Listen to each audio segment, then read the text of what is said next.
20 টাকার নোটের একটি ছবি নিয়ে উত্তাল নেট দুনিয়া।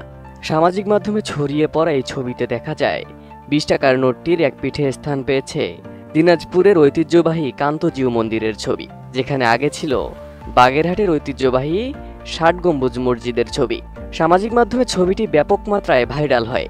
অনেকেই মসজিদের পরিবর্তে মন্দিরের ছবি দেখে ক্ষুব্ধ প্রতিক্রিয়া দেখাচ্ছেন। কেউ কেউ এটিকে ধর্মীয় অনুভূতিতে আঘাত দাবি করে অন্তর্বর্তী সরকারকে হুঁশিয়ারিও দিচ্ছেন। আবার কিছু কিছু নোটে দেখা যাচ্ছে তারেক রহমান, ডক্টর ইউনূস, মাহফুজ আলম সহ বিভিন্ন রাজনৈতিক নেতাদের ছবি। অনুসন্ধানে দেখা যায় এগুলো আসলে ফেক ছবি এবং বিভ্রান্তি ছড়ানোর উদ্দেশ্যে সামাজিক মাধ্যমে ছড়িয়ে দেওয়া হয়েছে।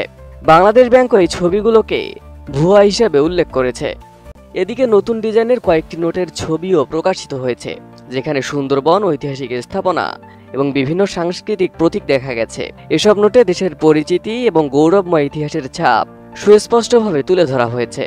100 টাকার নোটে একপাশে স্থান পেয়েছে বাগেরহাটের ঐতিহাসিক 60 গম্বুজ মসজিদ ও জাতীয় প্রাণী রয়্যাল বেঙ্গল টাইগারের জল ছবি। অপর পাশে স্থান পেয়েছে বিশ্বের বৃহত্তম ম্যানগ্রোভ বন সুন্দরবন, যেখানে রয়েছে এক ঝাঁক হরিণ ও একটি বাঘের ছবি। সাদা অংশে বাঘের জল ছবি সংযুক্ত করা হয়েছে।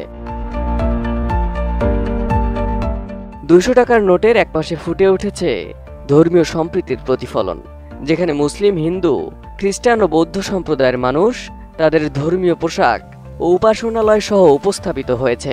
মাঝখানে সবুজের মধ্যে রয়েছে দেশের মানচিত্র।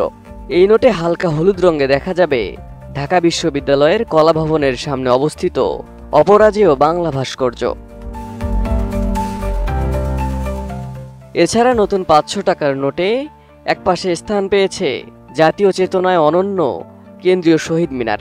অপর পাশে রয়েছে দেশের সর্বোচ্চ আদালত বাংলাদেশ সুপ্রিম কোর্টের ছবি। এবং সবচেয়ে বড় মূল্যমানের 1000 টাকার নোটে একদিকে রয়েছে সাভারের জাতীয় স্মৃতিসৌধ, যা দেশের স্বাধীনতার প্রতীক।